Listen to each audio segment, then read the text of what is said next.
Un pays longtemps figé bascule soudain, et deux chiffres contradictoires viennent se percuter comme une alerte silencieuse mais brutale. En 3 ans seulement, la courbe lente d'hier se transforme en accélération visible, renversant 30 années d'immobilisme que même les observateurs prudents n'osaient plus questionner.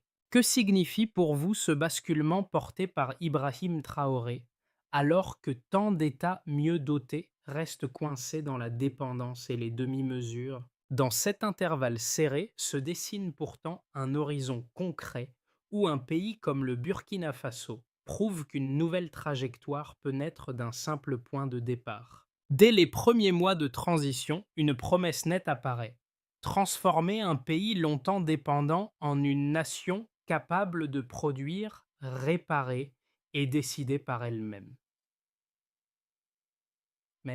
Le bénéfice essentiel peut se résumer en 12 mots: redonner au Burkina Faso une autonomie mesurable, durable et transmissible dans le temps. Cette ambition devient concrète parce qu'elle repose sur 5 chantiers vitaux: nourrir, éclairer, soigner, loger, financer, qui déterminent non seulement la trajectoire économique, mais aussi la cohésion sociale des prochaines années. Cependant, cette promesse s'accompagne d'un risque clair. Chaque chantier manqué peut refermer une fenêtre historique, réduire l'élan collectif et réinstaller les anciennes fragilités que la transition tente précisément de dépasser. C'est ici qu'émerge le micro-hook. Qu'arrive-t-il lorsqu'une nation enclavée choisit enfin de ne plus attendre et relie toutes ses actions à un même objectif d'autonomie? La réponse, encore suspendue, porte les enjeux majeurs de la suite. Si la population retrouve une place active dans la mécanique du progrès, alors chaque réussite, même modeste, peut repositionner le pays parmi les modèles inattendus du Sahel. Le premier reveal lève enfin le doute laissé en suspens depuis l'ouverture.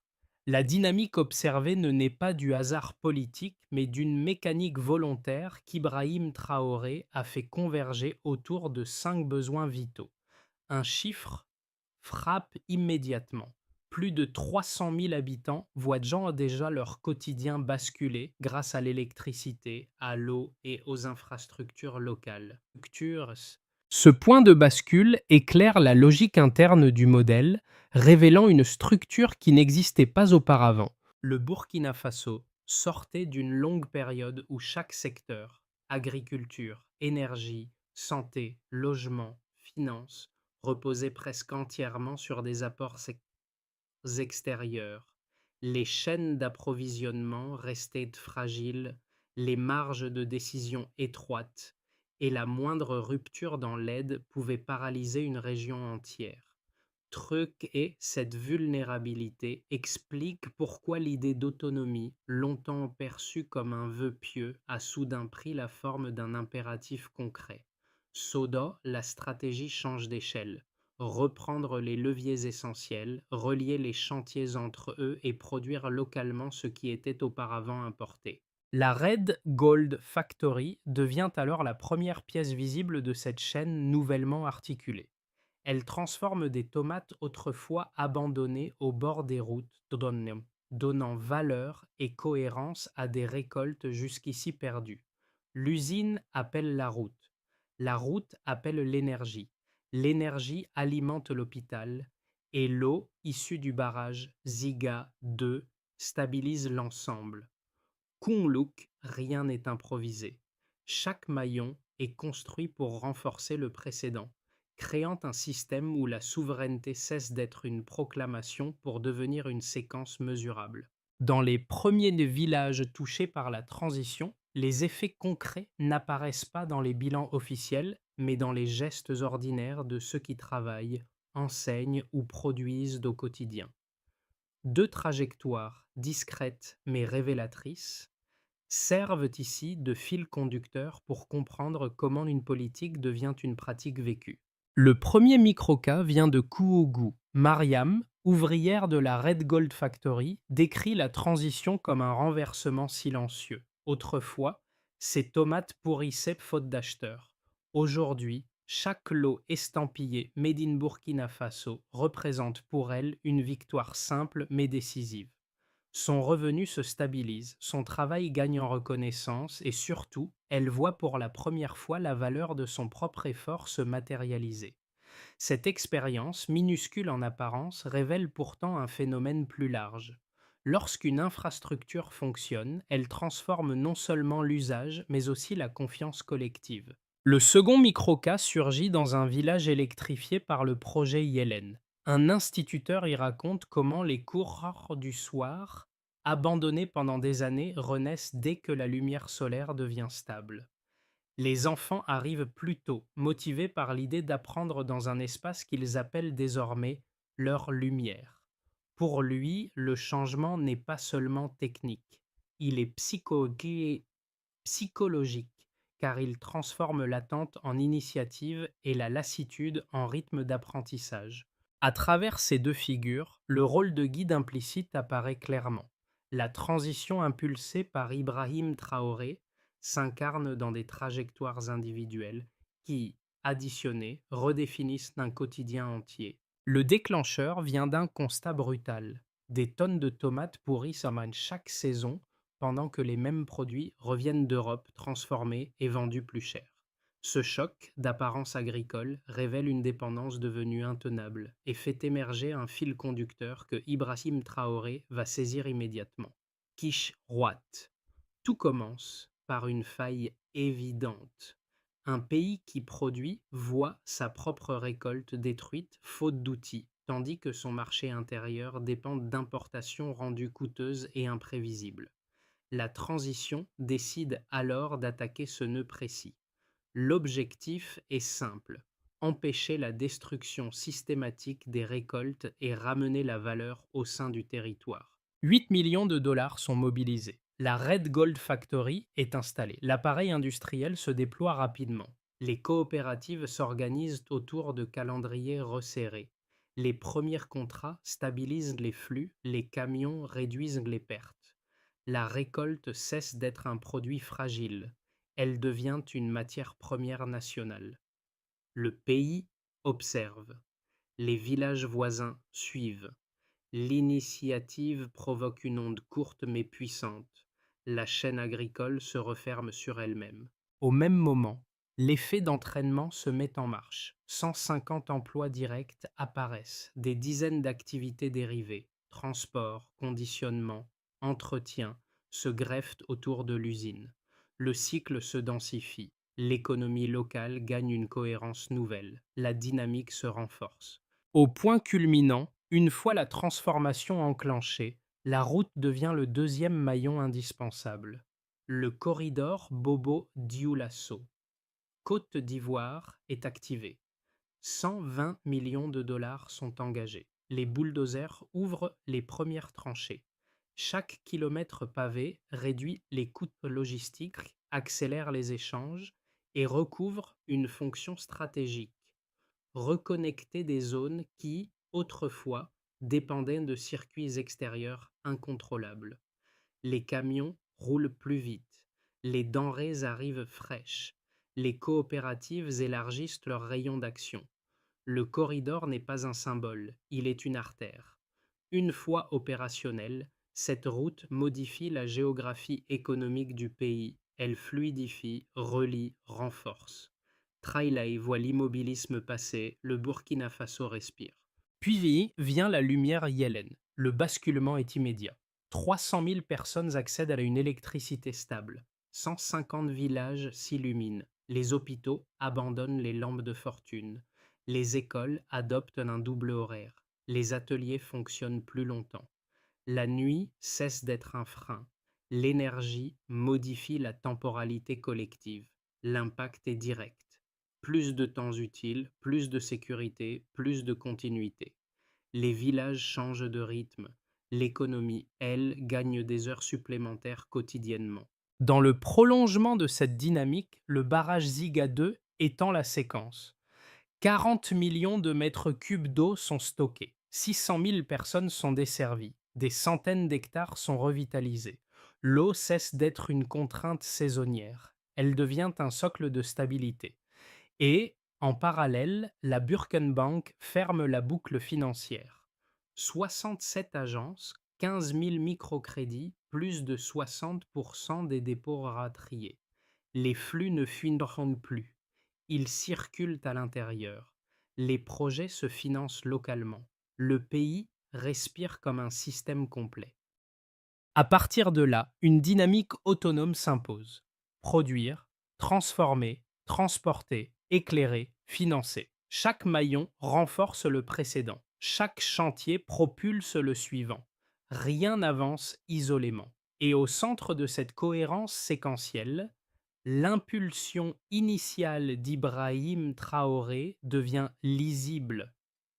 Aligner chaque action sur un besoin vital, puis relier ces besoins en une chaîne qui se nourrit elle-même. Avant 2022, moins de 15% des localités du Burkina Faso bénéficiaient d'un accès permanent à l'électricité.